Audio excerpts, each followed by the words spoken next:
സംസ്ഥാനത്ത് വരും ദിവസങ്ങളിൽ മത്സ്യത്തിന്റെ വില വർദ്ധിക്കും. അതോടൊപ്പം തന്നെ മത്സ്യത്തിന്റെ ലഭ്യത കുറയുകയും ചെയ്യും. അതിന് കാരണം എന്നത് സംസ്ഥാനത്ത് ട്രോളിംഗ് നിരോധനം പ്രാബല്യത്തിൽ വന്നിരിക്കുന്നു എന്നുള്ളതാണ്. ഇന്നു മുതൽ ആണ് ഈ ട്രോളിംഗ് നിരോധനം പ്രാബല്യത്തിൽ വന്നിട്ടുള്ളത്. നിലവിൽ മലയാളികളെ സംബന്ധിച്ചിടത്തോളം നമുക്കറിയാം, ഇപ്പോൾ ഈ പശ്ചിമേഷ്യയിലെ സംഘർഷം തുടരുകയും അതിനെ തുടർന്ന് ഗ്യാസിൻ്റെ വില വർദ്ധിപ്പിക്കുകയും ഒക്കെ ചെയ്ത സാഹചര്യമുണ്ട്. അതുമാത്രവുമല്ല, വിപണിയിൽ ഇപ്പോൾ വിലക്കയറ്റം അനുഭവപ്പെടുകയും ചെയ്യുന്നുണ്ട്. അതിനിടയിലാണ് ഇനിയിപ്പോൾ മത്സ്യത്തിൻ്റെ വില കൂടി ഉയരാൻ പോകുന്നത്. അത് തീർച്ചയായും ഇടത്തരക്കാരെ സംബന്ധിച്ചിടത്തോളം വലിയ സാമ്പത്തികമായ ബുദ്ധിമുട്ടുകൾ, കുടുംബ ബജറ്റിൻ്റെ താളം തെറ്റുന്ന ഒരു സാഹചര്യം ആണ് സൃഷ്ടിക്കാൻ പോകുന്നത് എന്നതാണ് എടുത്തു പറയേണ്ടത്. പക്ഷേ തീർച്ചയായും ഈ ട്രോളിംഗ് നിരോധനം എന്നത് നമ്മുടെ സംസ്ഥാനത്തെ സംബന്ധിച്ചിടത്തോളം അനിവാര്യമാകുന്ന ഒന്നുകൂടിയാണ്. മഴക്കാലമാണ്. പൊതുവിൽ ആളുകൾക്ക് ജോലി കുറയുന്ന, അതായത് നിരന്തരം ഓഫീസ് ജോലികൾക്കും മറ്റും പോകാത്ത മറ്റ് സ്കിൽഡ് ലേബേഴ്സിന് എപ്പോഴും ജോലി കുറയുന്ന സമയം കൂടിയാണ് മഴക്കാലം. അതുകൊണ്ട് തന്നെ കൂടുതൽ സാമ്പത്തിക പ്രയാസങ്ങൾ അനുഭവപ്പെടുന്ന ഒരു സമയമാണ്. അതിനോടൊപ്പം തന്നെയാണ് മലയാളികളെ സംബന്ധിച്ചിടത്തോളം അവരുടെ വിഭവങ്ങളിൽ ഒഴിച്ചു നിർത്താനാകാത്ത ഒന്നാണ് മത്സ്യം എന്നത്. അതിൻ്റെ ലഭ്യത കുറയുകയും വില കൂടുകയും ചെയ്യുക എന്നുള്ളത്. ഇവിടെ സൂചിപ്പിക്കുന്ന പോലെ തന്നെ മത്സ്യം കുറയുന്നു എന്നതിനോടൊപ്പം തന്നെ മത്സ്യത്തൊഴിലാളികളുടെയും വർദ്ധിക്കാലം ആണ് ഈ ട്രോളിംഗ് നിരോധന സമയം എന്നതാണ് എടുത്തു പറയേണ്ടത്. കാരണം ഇനി ഏതാണ്ട് 52 ദിവസം അവർക്ക് കടലിൽ മത്സ്യബന്ധനത്തിന് പോകാൻ സാധിക്കില്ല. ചുരുക്കി പറഞ്ഞാൽ 2 മാസത്തേക്ക് ജോലിയില്ലാത്ത ഒരു സാഹചര്യം ആണ് സൃഷ്ടിക്കപ്പെടുന്നത്. അപ്പോഴും നമുക്ക് ട്രോളിംഗ് മാറ്റി നിർത്താൻ പറ്റാത്ത, അതായത് ട്രോളിംഗ് നിരോധനം മാറ്റി നിർത്താൻ പറ്റാത്ത ഒന്നാണ്. നമ്മൾ അതിലേക്കാണ് ഇനി പോകുന്നത്. ഇതാ ഇന്നു മുതൽ ജൂൺ 10 മുതൽ ആണ് ഈ സീസണിലെ ട്രോളിംഗ് നിരോധനം പ്രാബല്യത്തിൽ വരിക. 52 ദിവസം ആണ് ട്രോളിംഗ് നിരോധനം ഉണ്ടാവുക. ജൂലൈ 31 വരെയാണ് ഈ ട്രോളിംഗ് നിരോധനം ബാധകമാവുകയും ചെയ്യുന്നത്. ഇനി നമ്മൾ എന്തുകൊണ്ടാണ് ഈ ട്രോളിംഗ് എന്നത് ഇത്രമേൽ നിർബന്ധമാക്കുന്നത്, ട്രോളിംഗ് നിരോധനം നിർബന്ധമാക്കുന്നത് എന്നതാണ് ഒരുപക്ഷെ പ്രിയപ്പെട്ട പ്രേക്ഷകർക്ക് തോന്നാം, എന്തുകൊണ്ട് ഈ കേരള തീരത്ത് ഇത്രയധികം ദിവസങ്ങളിൽ ഇടവേള നൽകുന്നു. ഇവിടെ ഇതാ നമ്മൾ ഇന്ത്യയുടെ ഈ തീരദേശത്തിൻ്റെ ഒരു കണക്ക് പരിശോധിക്കുമ്പോൾ മനസ്സിലാകും.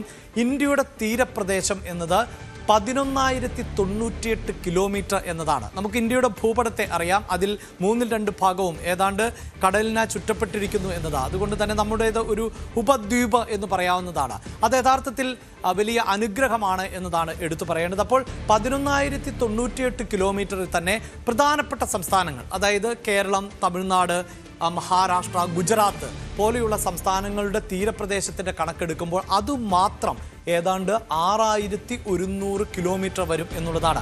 പിന്നീട് നമുക്കറിയാം നമ്മുടേതായ ദ്വീപുകൾ, ഇപ്പോൾ ആൻഡമാൻ നിക്കോബാർ പോലെയുള്ള, ലക്ഷദ്വീപ് പോലെ ഇന്ത്യയുടെ ഭൂപ്രകൃതിയോട് ചേർന്ന് നിൽക്കുന്ന ഇന്ത്യയുടെ തന്നെ ഭാഗമായിട്ടുള്ള ദ്വീപുകളുണ്ട്. ആ ദ്വീപുകളുടെ തീരങ്ങൾ കൂടി കണക്കിലാക്കുമ്പോൾ അത് ഏതാണ്ട് 2,000-ൽ-അധികം കിലോമീറ്ററുകൾ ആണ്. പ്രിയ പ്രേക്ഷകർ, ഇത് തന്നെ നോക്കൂ. അതായത് ഈ 6,000 കിലോമീറ്ററിലധികം തീരപ്രദേശം എന്ന് പറയുമ്പോൾ ആ ഇടങ്ങളിലേക്കെല്ലാം തന്നെ മത്സ്യബന്ധനത്തിനായി അനായാസം പോകാൻ പറ്റുന്ന ഇടമായി ഇവിടെ മാറുന്നു എന്നുള്ളതാണ്. അതാണ് യഥാർത്ഥത്തിൽ ഈ ട്രോളിംഗ് നിരോധനം ബാധകമാകുന്ന സാഹചര്യം സൃഷ്ടിക്കപ്പെടുന്നത്. അതായത് തെക്ക് പടിഞ്ഞാറൻ മൺസൂൺ കാലം എന്നത് നമ്മുടെ മത്സ്യസമ്പത്ത് പല മടങ്ങായി ഇരട്ടിക്കുന്ന ഒരു സമയം ആണ് എന്നതാണ് എടുത്തു പറയേണ്ടത്.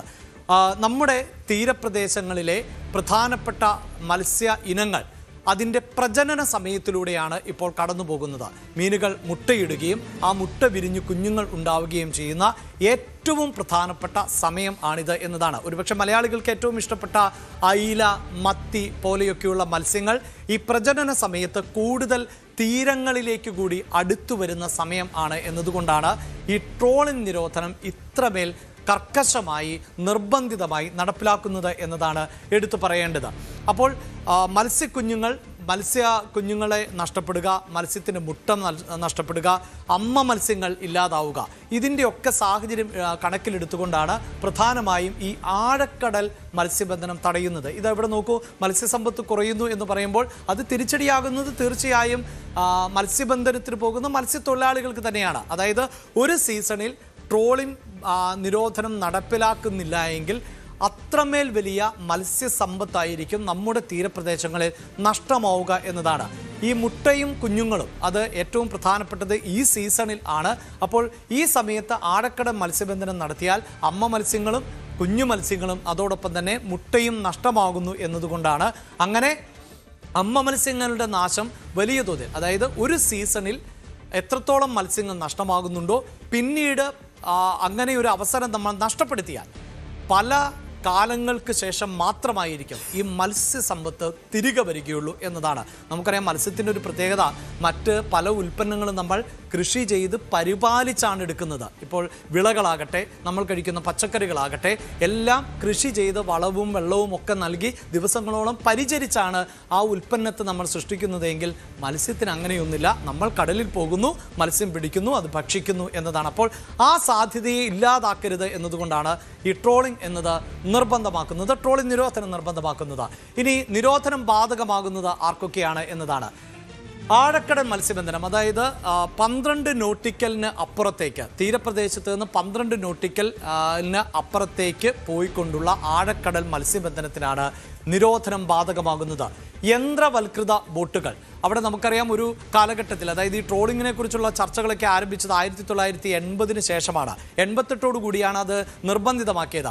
അതിനു മുമ്പ് വരെയൊക്കെ ചെറിയ ബോട്ടുകളും വലിയ വള്ളങ്ങളും ഒക്കെയാണ് മത്സ്യബന്ധനത്തിന് പോയതെങ്കിൽ ഇപ്പോൾ കപ്പലിൻ്റെ അത്രയും തന്നെ വലിപ്പം വരുന്ന വലിയ യന്ത്രവൽകൃത ബോട്ടുകൾ ആണ് ഈ ഷിപ്പിംഗ് ഈ മത്സ്യങ്ങളെ പിടിക്കുന്നതിന് വേണ്ടി പോകുന്നത് എന്നതാണ്. അപ്പോൾ അത്തരം യന്ത്രവൽകൃത ബോട്ടുകൾ ഇറങ്ങാൻ സമ്മതിക്കില്ല. മറ്റൊന്ന് പെയർ ട്രോളിംഗ് എന്ന് പറയും. അതായത് ഒന്നിൽ അധികം ബോട്ടുകളോ വള്ളങ്ങളോ ഒരേ സമയം കടലിലേക്ക് ഇറങ്ങുകയും വലിയ ദൂരത്തിൽ, അതായത് 200-300 മീറ്റർ ഒക്കെ നീളമുള്ള വല ഒരേ സമയം കടലിനുള്ളിലേക്ക് വിരിച്ചുകൊണ്ട് ഒരു പ്രദേശത്തെ മൊത്തം കവർ ചെയ്തുകൊണ്ട് മത്സ്യബന്ധനം നടത്തുന്നതിനെയാണ് ഈ പെയർ ട്രോളിംഗ് എന്ന് പറയുന്നത്.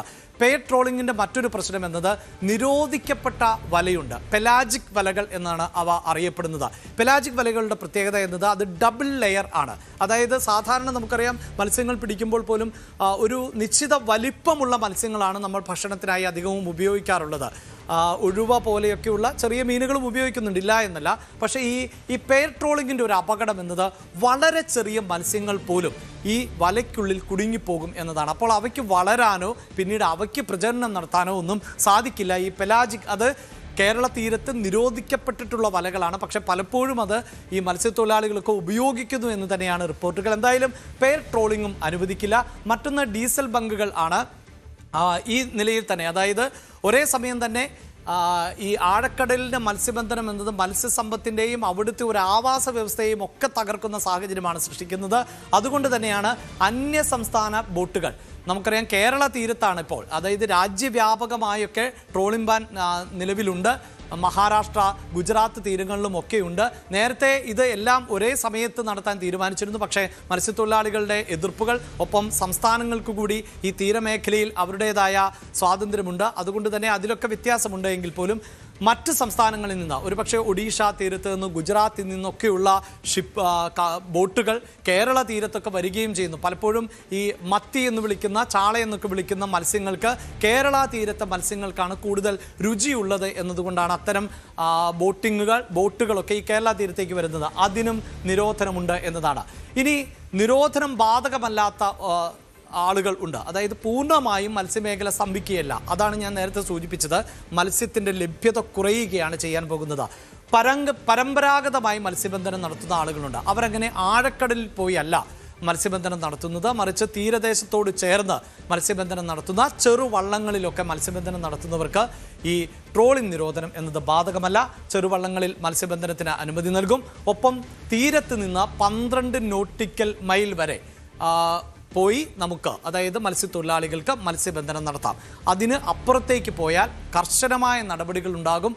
നമ്മുടെ നിയമവ്യവസ്ഥയിൽ തന്നെ ട്രോളിംഗ് നിരോധന സമയത്ത് മത്സ്യബന്ധനം നടത്തുന്നത് കുറ്റകരമാണ്, ശിക്ഷാർഹമായ കുറ്റം ആണ് എന്നതാണ് എടുത്തു പറയേണ്ടത്. ഇങ്ങനെയുള്ള നിയന്ത്രണങ്ങൾ ഉണ്ട് എന്നതാണ്. ഇതോടൊപ്പം ചേർത്ത് വെക്കേണ്ടത്, ഈ മഴക്കാലത്ത് നമ്മുടെ ചെറു തോടുകളിൽ അടക്കമൊക്കെ ആളുകൾ മത്സ്യബന്ധനം നടത്തും എന്നുള്ളതാണ്. അതൊക്കെ യഥാർത്ഥത്തിൽ മത്സ്യത്തിൻ്റെ പ്രജനനശേഷി ഇല്ലാതാക്കുകയാണ്. ഈ സീസണിൽ അത്തരം തോടുകൾ പോലെയുള്ള ചെറു ജലാശയങ്ങളിലെ മത്സ്യങ്ങളും മുട്ടയിടുകയും കുഞ്ഞുങ്ങളെ വിരിയിക്കുകയും ഒക്കെ ചെയ്യുന്ന സമയമാണ്. അതുകൊണ്ട് അങ്ങനെ ഉൾനാടൻ മത്സ്യബന്ധനത്തിന് അടക്കം ഈ സമയങ്ങളിലൊക്കെ നിരോധനമുണ്ട് എന്നതുകൂടി ഒന്ന് ഓർമ്മിപ്പിക്കട്ടെ. ഇനിയിപ്പോൾ മറ്റൊരു കാര്യം സൂചിപ്പിക്കേണ്ടത്, നമ്മൾ സൂചിപ്പിച്ചു കഴിഞ്ഞു, ഈ മത്സ്യത്തൊഴിലാളികളെ സംബന്ധിച്ചിടത്തോളം ഇതൊരു വറുതിക്കാലം ആണ് എന്നത്. തീർച്ചയായും അവർക്ക് ജോലിയില്ലാത്ത സമയമാണ്. കാലങ്ങളായി നമ്മുടെ ഭരണകൂടങ്ങൾ അതുകൊണ്ട് തന്നെ മത്സ്യത്തൊഴിലാളികൾക്ക് സൗജന്യ റേഷൻ പോലെയുള്ള സംവിധാനങ്ങൾ ഏർപ്പെടുത്തിക്കൊണ്ടാണ് ഈ ട്രോളിംഗ് നിരോധനം നടപ്പിലാക്കുന്നത്. ഒപ്പം തീരദേശ ജില്ലകളിൽ കൺട്രോൾ റൂമുകൾ അടക്കം തുറക്കുകയും ചെയ്യുന്ന സാഹചര്യമുണ്ട്.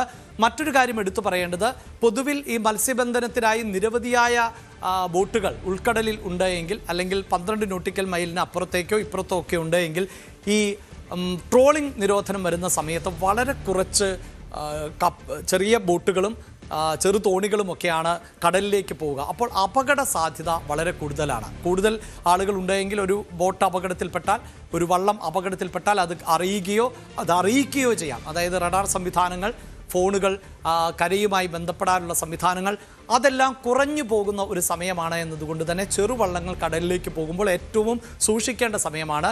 കടൽ ഏറ്റവും ശോഭിച്ചു നിൽക്കുന്ന സമയമാണ്. ഈ മഴക്കാലമായതുകൊണ്ട് തന്നെ കാലാവസ്ഥയിൽ പെട്ടെന്ന് മാറ്റങ്ങൾ ഉണ്ടാകാം. അതുകൊണ്ട് അപകടങ്ങൾ വർദ്ധിക്കുന്ന ഒരു സമയം കൂടിയാണ് ഇത് എന്നതാണ്. അതിനുവേണ്ടി രക്ഷാപ്രവർത്തനത്തിന് വേണ്ടിയുള്ള പ്രത്യേക ക്രമീകരണങ്ങൾ സംസ്ഥാനം നടത്തിയിട്ടുണ്ട്. നേവിയും കോസ്റ്റ് ഗാർഡും ഉൾപ്പെടെ ഈ സമയത്തും തീരപ്രദേശങ്ങളിൽ കനത്ത ജാഗ്രത തുടരുകയും ചെയ്യും. അപ്പോൾ ഓർമ്മിപ്പിക്കാനുള്ളത്, മത്സ്യബന്ധനത്തിന് പോകുന്നവർ ഏറ്റവും കരുതലോടെ പോകേണ്ട സമയമാണ്. ഒപ്പം മലയാളികളെ സംബന്ധിച്ചിടത്തോളം നമ്മുടെ തീന്മേശയിൽ നിന്ന് കുറച്ചു കാലത്തേക്കെങ്കിലും മത്സ്യത്തെ മാറ്റി നിർത്തുക എന്നത് നമ്മുടെ തന്നെ ആവശ്യമാണ്. വരും നാളുകളിൽ, വരും തലമുറയ്ക്ക് അടക്കം വിഭവസമൃദ്ധമായ മത്സ്യം ലഭിക്കണമെങ്കിൽ ഈ ചുരുങ്ങിയ കാലഘട്ടം നമ്മൾ ഒരു ഇടവേള നൽകേണ്ടതുണ്ട്. കൂടുതൽ വാർത്തകൾക്ക് News 18 കേരളം യൂട്യൂബ് ചാനൽ സബ്സ്ക്രൈബ് ചെയ്യുക.